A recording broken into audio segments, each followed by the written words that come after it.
Ahojte, v tomto videu si ukážeme, ako zlepšiť našu bedrovú mobilitu, prípadne ako vieme ovplyvniť rozsah pohyblivosti našich bedrových klobov. Každý má svoj rozsah úplne individuálny a všetko záleží aj od anatomických predispozícií, aj genetických a tak ďalej. Čiže nie je vhodné sa porovnávať, pretože sme všetci rozdielni, ale zároveň existujú podobné, respektíve rovnaké cviky, ktoré našim bedrám vedia pomôcť a prospieť voči prevencii a zlepšeniu pohyblivosti. Tak poďme rovno na to. Prvá pozícia, ktorú začneme, bude set a rozhýbeme si s nádychom mierne naše bedrové kloby. Ideme pomaly, plynulo. Jedinú pomoc, ktorú môžeme využiť, budú yoga bloky, ktoré vidíte aj vedľa mňa. Výborne, už máme 3x práva, 3x ľava. Dokončíme do 5 opakovaní. Nádych, otvárame dolnú končatinu, naspäť výdych. Nádych, otvárame ľavú, naspäť výdych. A znova nádych, naspäť výdych. Posledný krát. Nádych, naspäť výdych. Prejdeme do náročnejšieho cvičenia. Otvoríme si chodidlá viac od seba. Znova otvoríme nádych. Pridáme aj druhú dolnú končatinu. Mierne vytočíme. Vrátime naspäť. Druhá strana. Výborne. Pomaly a plynulo prechádzame. Čo je veľmi dôležité, je pozícia nášho chrbta. Nesmieme byť vyhrbení. Stále držíme napriamenie.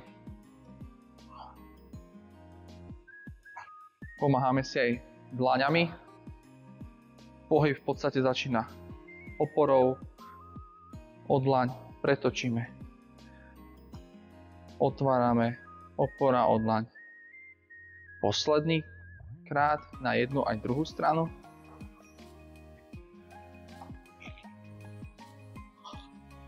Výborne. Pokračujeme ďalej. Sme sa troška zahriali. Pôjdeme do viac statických pozícií. Nemusíme ísť vôbec do tzv. Uhla 90-90. Nemusíme ísť takto vysoko. Kľudne si necháme chodidlo v opore o kolenný klb. Ruka ide zhruba na úroveň kolena. Druhá ruka je v bok. A následne sa snažíme neísť smerom k zemi, ale snažíme sa ísť smerom hore. Keď nás ťahá magnet. A dopredu. Mali by sme cítiť zadný sedací sval, prípadne bočnú dráhu dolnej končatiny. Držíme a dýchame. Vrátime naspäť. Následne ideme znova nádych, ťaháme sa dopredu. Výdych. Posledný tretíkrát. Nádych, ťaháme sa dopredu. Držíme stále napriamenie. A výdych. Teraz cvičenie zmeníme rozsahom. Znamená, že ideme dopredu, nádych. Zatlačíme koleno do podložky. Dvíhame sa hore. Hrudníkom sa teraz paradoxne snažíme ísť smerom k zemi. A dopredu. Teraz by sme mali cítiť znova sedací sval. A vrátime naspäť. Čiže ideme druhýkrát. Dopredu a hore tým smerom a teraz zmeníme smer v podložke, pričom zadok mierne tlačíme k zemi a budeme cítiť celú dráhu nášho bedrového stabilizátora. Vrátime naspäť. Posledný tretíkrát. Mierna rotácia, napriamenie smerom hore. Pohyb ide dopredu, ako keby chceme dať hrudník pred kolenný klb. Dvihneme sa hore. Už teraz by sme mali cítiť mierny ťah v sedacom svale a v oblasti bedra a následne hrudník ide k zemi. Držíme a dýchame. Vy to teraz možno nevidíte, ale zadný bedrový klb je vo vzduchu. Aj predtým bol, vždy je vo vzduchu pri tomto druhom type cvičenia. Vrátime naspäť. Poďme teraz druhá strana. Tá istá pozícia, chodidlo, koleno, kam smeruje koleno, Tam smerujú aj prsty na ruke, druhá ruka v bok, mierna rotácia, hrudník ide dopredu. Snažíme sa ísť pred kolenný klb, sedací sval cítime stále tak, že ho máme na podložke pri tomto, alebo pri tejto úvodnej úrovni. 2, vrátime a znova sa snažíme ísť dopredu. 3, vrátime, zmeníme úroveň na vyšší level, ideme smerom dopredu, podvihneme sa hore, následne hrudník ide k podložke, zádok máme vo vzduchu, ten tlačíme k zemi a vznikne nám príjemný ťah v oblasti bedra. Držíme vo vzduchu, dýchame a vrátime naspäť.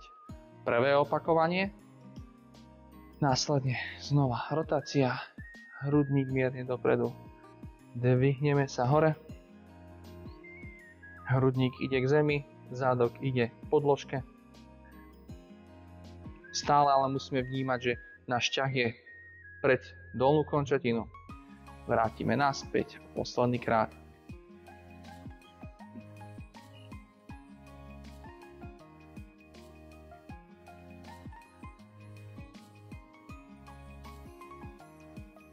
Výborne. Poďme sa vrátiť do ďalšieho cvičenia alebo do pôvodnej pozície ako predtým. Pokračujeme vo východiskovej pozícii ako na začiatku, ale zrotujeme do strany, zachováme pravidlá, ako sme sa naučili, hrudníkom ideme dopredu a hore. Následne znova cúvame dozadu. Teraz nám môžu pomôcť práve naše yoga bloky. Položíme dlane na ne, vrátime naspäť. Miesto yoga blokov sa dajú použiť aj knihy. Tu je nádych, naspäť výdych. A slúžia nám na to, keby nemáme ten rozsah, sa dostať až k zemi. Vždy je to individuálne.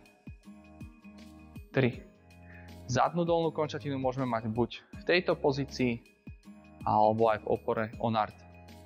Ak máte vysoké narty ako ja, kľudne to môžete mať podobne, ale tá pozícia by mala byť pre vás pohodlná. Už máme 3 opakovania na túto stranu. Pokračujeme následne nádych, naspäť výdych 4. Ako môžete vidieť, môj sedací sval alebo bedro smeruje k zemi, ale hrudník smeruje dopredu. Nepadáme dozadu, ale využívame stále rovnaký princíp, ako sme sa naučili predtým. Posledný 6. krát nádych, naspäť výdych, následne sadneme, otvoríme bedra, pretočíme. Na túto stranu si to dáme bez yoga kociek, zrotujeme hrudník dopredu, dvihneme úplne hore, ruky dáme do predpaženia, ramena máme uvoľnené a začíname nádych, naspäť výdych. Druhé opakovanie nádych, naspäť výdych. Tretie, môžeme to kľudne zacítiť už aj v tejto pozícii, je to v poriadku. Vrátime naspäť výdych, nádych, naspäť výdych.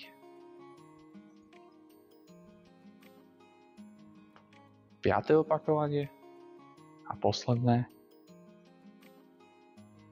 Nádych, naspäť výdych. Výborne. Prejdeme do posledného cvičenia, ktoré bude vychádzať z opory na 4. Držíme v opore na 4, urobíme krok smerom k ruke, zrotujeme. Druhou rukou si tú rotáciu troška zvýšime a následne ideme smerom dozadu a prejdeme do opory o predlaktia. Chrbát nie je ani vyhrbený, ani sme nie prehnutí. Stále držíme napriamenie.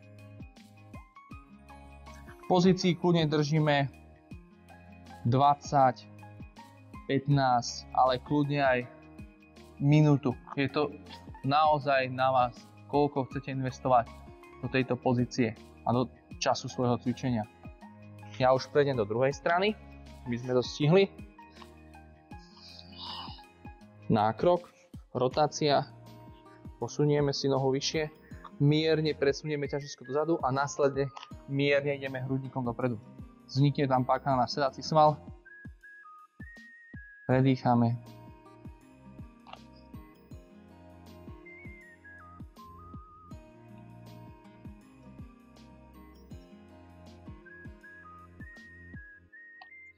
Výborne. Vrátime naspäť. Týmto sme odcvičili veľmi príjemnú rutínu na naše bedrá. Boli to iba dve pozície, pričom v tzv. Šikovom sede, v pozícii predtým, sme využili 3 úrovne, ktoré sa postupne dajú zvyšovať. Nikdy tie úrovne nejakým spôsobom nepreskakujte, dodržujte postupnosť a v prípade otázok nám kľudne napíšte do komentárov a vieme sa na to zamerať v ďalších videách. Verím, že sa vám to páčilo. Vidíme sa v ďalších videách. Ahojte.